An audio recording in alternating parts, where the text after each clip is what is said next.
my channel. My name is Nicola and today I am going to be setting facts straight on law of attraction.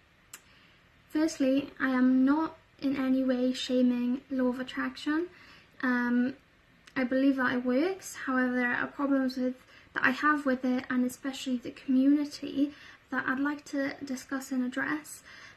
Secondly, this is my opinion only, and if you disagree, that's fine. I am not shaming you, I am just giving my perspective on the topic. Point number one is that law of attraction doesn't have a set of rules.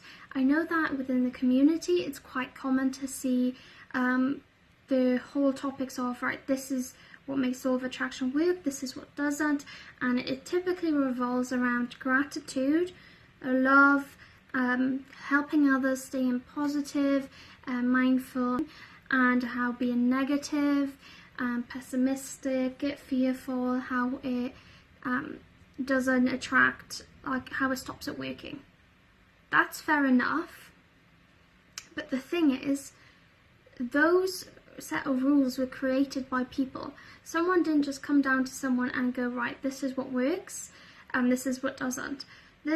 Those are things that people found coincidentally they worked, and they were like, right, this must be the case, this must be true, when the reality is it isn't, because quite frankly I am quite severely mentally ill. I am on medication. I have been mentally ill for a very long time, and I've struggled with severe depression, suicidal behaviour for a number of years, and I am still capable of manifesting, which when I say this to people, particularly of the community, they find it very hard to believe, which if you're around, if you have the belief that, you know, those rules really are set in stone, I can understand why, but in my opinion they're not, because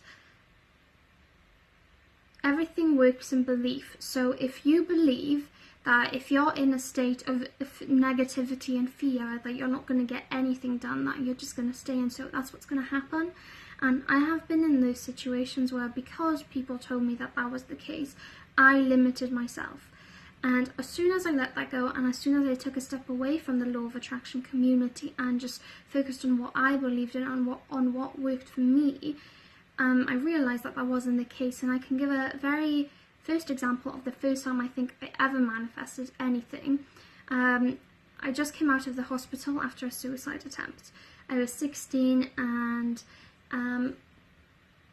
things were very rough for me. I was in a very bad state, and there was this person that I wanted in my life, and without ever having studied law of attraction, I just focused on them, and I was like, I really want this person in my life, and I let it go. I was still negative. I was very fearful because I had terrible anxiety, and within 2 months that person came. So I don't think that being negative and fearful is a bad thing. I think that not being able to accept those things and not being able to face them and say, right, I am depressed, I am feeling negative, I am scared, I think not being able to do that can be quite limiting, because you're not able to face the reality that you're in. And if you're not able to face the reality that you're in, how are you supposed to change it? The second point I want to make is that victim blaming is not okay, and this is the primary reason why I do not like Abraham Hicks.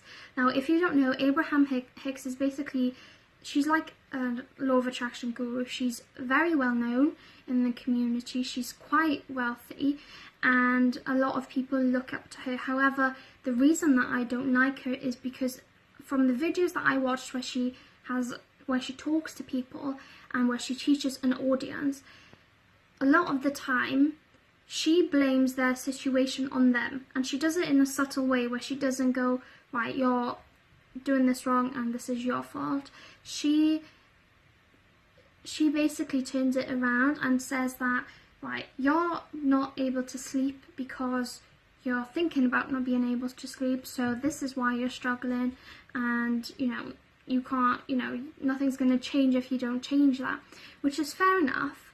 Like, yes, stressing about not being able to sleep can have a negative, can make you more stressed, and can have a very negative effect on your mental health. However, law of attraction doesn't cancel out physical,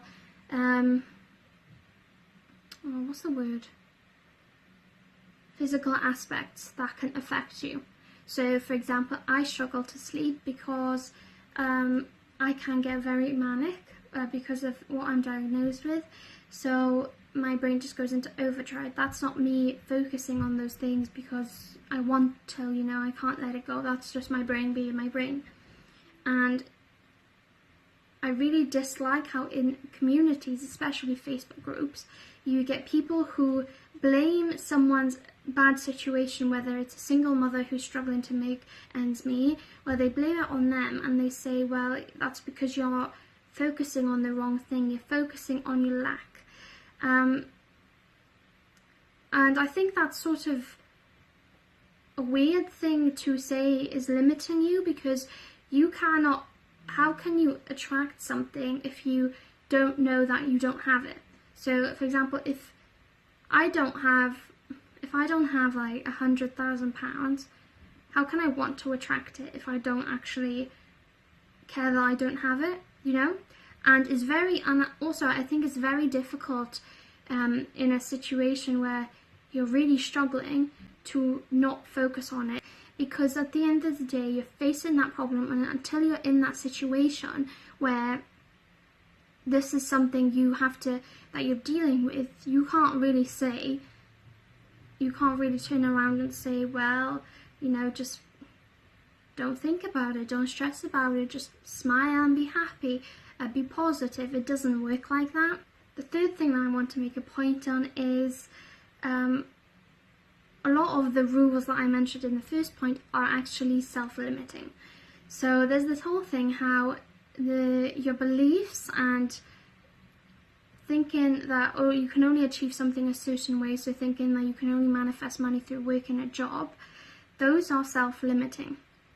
And a lot of this idea of, well, if you're not showing gratitude, if you're not surrounding yourself with love, you're not going to manifest anything, that is a self-limiting belief.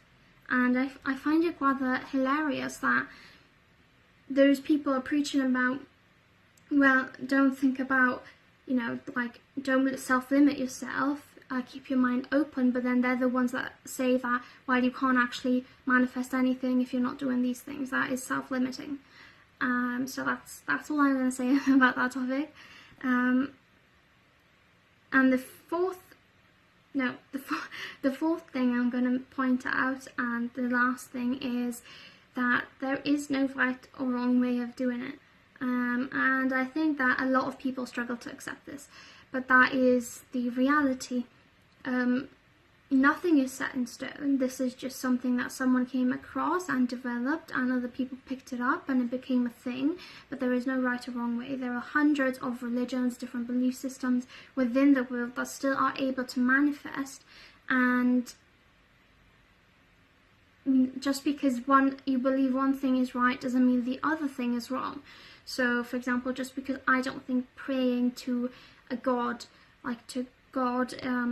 works, doesn't mean that it doesn't work for other people, because at the end of the day, it's what you think and what you believe in. And I think that people need to be mindful of that, especially when they're talking to someone else who has different belief systems. Like, for example, a way for me to let stuff go is by writing the negative things down in a journal. That works for me. But I get a lot of people who are like, no, writing them down, you're attracting them because you're putting them into reality. When an example I use is, well, if you have dead rats in your room, you cannot just spray Febreze over them to mask the smell, because it's just going to keep on coming back. It's going to be a temporary solution.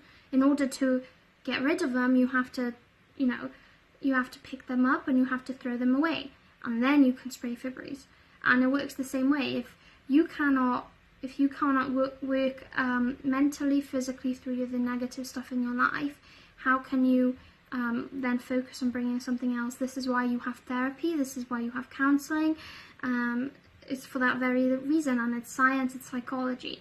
So for people to argue against that, which is something that is proven, is really, it's kind of stupid to me, if I'm honest. And including all those reasons that I mentioned, that is primarily why I tend to stay away from the law of attraction community. And with the recent outbreak that people are involving themselves in, I think it's important to realise that we are human and we are meant to experience negative emotions. We are meant to have them. And a lot of the mindsets that people have are very unhealthy, and they can be very dangerous, because to encourage someone to just ignore their mental health problems and just focus on the positive can be very dangerous, because that is how you get people attempting suicide, and that is how people experience worsening of mental health. So that is all I actually wanted to say. This video is a bit rambly. I don't think it has a lot of sense to it. But yeah, thanks for watching. If you liked it, subscribe. If you didn't, well, oh well.